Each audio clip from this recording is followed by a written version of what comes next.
After studying this module, you shall be able to learn about preparation of brain tissue for microscopic examination, learn about several strains used to highlight brain structures, learn about various anterograde and retrograde methods of labeling, learn about techniques to study living brain, learn about different types of microscopes used to study brain tissue. Neuropsychology makes use of methods derived from several branches of science and psychology. Histology has been derived from chemistry, where it involves the study of cells and tissues. In neuropsychology, great emphasis is placed on the structure and function of the brain. The structure or anatomy of the brain may be studied from two points of views, that is, study of gross anatomy and that of microscopic anatomy. The gross structure of the brain is visible after the skull is opened up surgically, but brain is a very intricate structure and also has several layers, that is, it is a deep structure too. It is therefore essential that methods to be employed to study it with the help of microscopes to see the intricate network of cells in the brain. This method is required to study not only the normal brain but also damaged or diseased one to ascertain relationship between brain and behavior. It is also used as a supplement to the lesion method, where the site of the lesion is to be verified after the animal has been sacrificed. The brain tissue needs to be prepared for microscopic examination. The following procedure is adopted. The first step is to do fixation of the brain tissue so that it will not change its shape. For that, it is put into formalin. Formalin is a solution of formaldehyde gas. It stops autolysis, which is the self-dissolution of the tissue, and kills microorganisms that may destroy the tissue. The second step is to put it into paraffin, which freezes the tissue and performs perfusion, that is, replaces blood with a neutral saline solution. The next step is to do sectioning or slicing with the help of a microtome, a very sharp knife of 20 microns in diameter.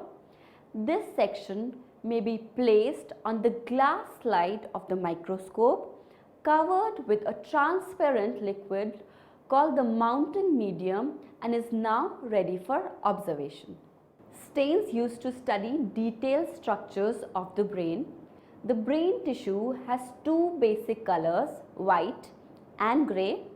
They appear in big masses and the detailed structure of cells is not distinguishable. Several dyes have been developed for the purpose, since they are taken up differently by various parts of the cell. A few of them are described below. Methylene blue attaches to the nissl bodies, RNA and DNA in the cell bodies. Therefore, by coloring them, it indicates the presence of cell bodies. Vigert method uses dyes which attach to the myelinated fiber bundle, showing pathways in the brain. Golgi-Koch stains, also known as the reduced silver method, color membranes of axons, cell bodies as well as those of dendrites. Golgi and Cahal developed dyes which color only the glial cells, which is an important aspect of the study of brain structures. Nota-Gaiac stains are used to identify the presence of dying neurons. In the histofluorescence method, brain tissue is exposed to formaldehyde gas and then seen under the ultraviolet light. It makes the adrenergic neurons shine under the microscope. Thus, after the brain tissue has been prepared for microscopic examination, it is covered with appropriate dyes and then observed for all the details. Study of the neural connection pathways of the brain. The information or the nerve impulses flow from one region to another in the brain.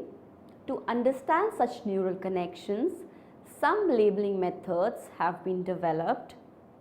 With the help of radioactivity, radioactively tagged isotopes are created which travel along with the nerve impulse. They leave their mark as they travel, and thus pathways of the flow of information can be charted out. Since they write their own ink, radioactivity, they are known as autoradiographical methods. Based on the direction of the flow of information, they may be classified into two types: anterograde methods and retrograde methods. Anterograde labeling methods, they indicate flow of nerve impulses in the forward direction, that is, from the dendrite to the cell body and then to the terminal buttons of the axons, while the retrograde labeling shows flow of information in the reverse direction. Deoxyglucose autoradiography. An example of anterograde labeling is the method of deoxyglucose autoradiography. In this method, radioactively tagged glucose is injected into a part of the brain. It is taken up by the cells, but it cannot be metabolized. So, it leaves its trail of radioactivity, which shows the path that it had taken up. If injected into the sensory neurons lining up the retina, it finally reaches the occipital lobe, the primary area for visual sensation. Amino acid transport autoradiography. In amino acid transport autoradiographic method, radioactively charged amino acid is injected into some parts of the brain. Since cell needs amino acids to make proteins, it is taken up by the cells but not used due to radioactivity. It also leaves a trail behind as information flows from one part of the brain to the other. Immunohistochemistry, immunocytochemical method. A highly innovative technique for anterograde labeling is called immunocytochemical method. In this method, antibodies for any of the proteins of the cells are created in the laboratory. They are then attached to some appropriate dye and are injected into some part of the brain. Since antibodies attach to the relevant protein molecules only, they can indicate the presence of cell bodies which contain those proteins. The investigator first purifies a protein or a peptide in which he is interested, such as acetylcholine receptor in the monkeys. Then he may inject that protein into some other species, say rabbit, whose immune system will form antibodies to it. The investigator collects the antibodies from the rabbit's blood, chemically attaches them to the dyes and puts them into the monkey's brain. The rabbit's antibodies, carrying the dye with them, attach to acetylcholine receptors. In this manner, the locations of the acetylcholine receptors can be mapped. Retrograde labeling. Such methods are used to study the backward flow of nerve impulse or information in the brain. For example, it is well known that posterior hypothalamus contains areas for anger, rage, etc. But from where does it get stimulation for the kind of behavior may be the main question of investigation. Investigator has to go back to the origin of stimulation. Retrograde labeling is required. The following methods of retrograde labeling have been utilized. Fluorogold method involves injecting fluorogold into axon terminals. It travels back to the soma or the cell body of the same cell. Being radioactively tagged, the pathways shine and the root of information can be located. Horseradish peroxidase method. In horseradish peroxidase method, use is made of an enzyme which again makes a backward journey into the brain. Techniques to study the living brain. In order to study the relationship between brain and behavior, it is important to visualize the brain when it is actually engaged in performing certain actions or behaviors. Several techniques have been developed for the purpose. They are computerized axial tomography, CAT scan. In this procedure, the organism's head is placed in a donut-shaped ring called a tomography. On the other side, there is an X-ray detector.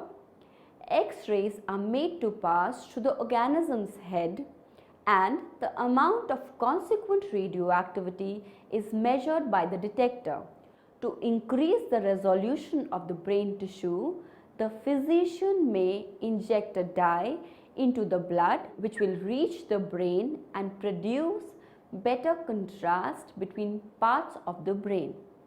The pictures of the brain can be taken from several angles, rotating the axis by 1 degree each time, and the pictures can be printed through a computer. Exact location of any brain damage can be imagined through the use of CAT scans.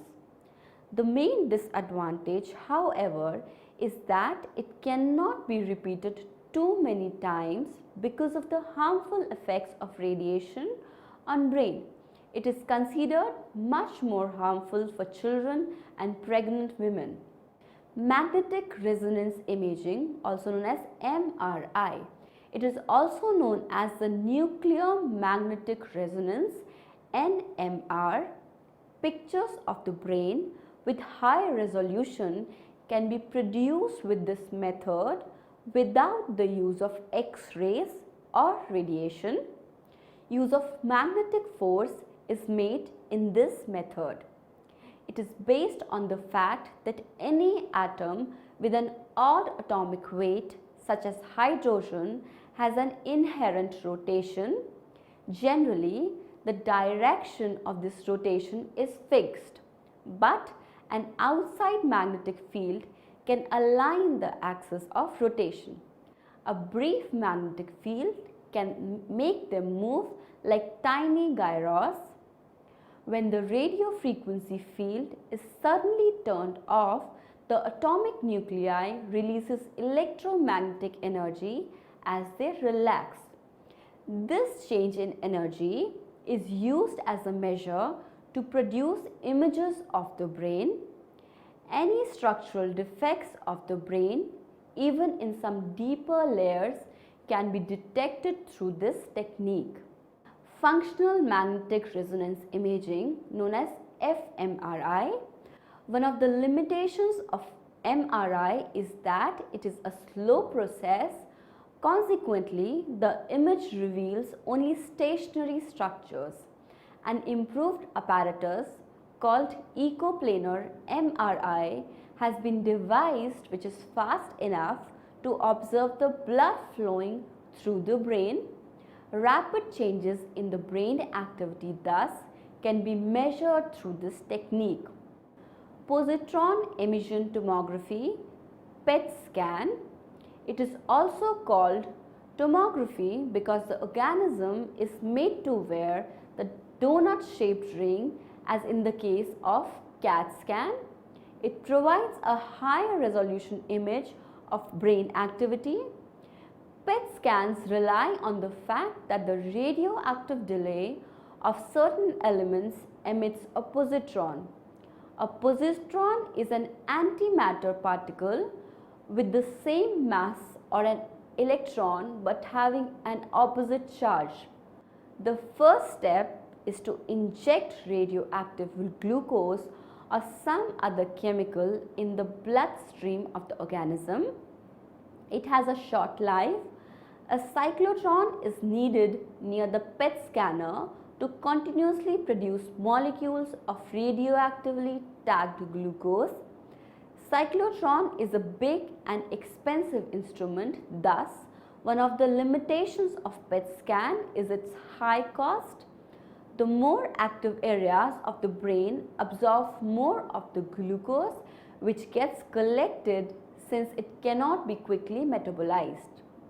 The collision between positron and electron emits gamma rays which are the basis of producing brain images in this method. With the help of PET scan, location of tumors, epilepsy and other organic brain defects can be investigated. Interestingly, PET scan has also been used to study the development of brain in infants since it can tell us which areas of the brain become most active at a particular age.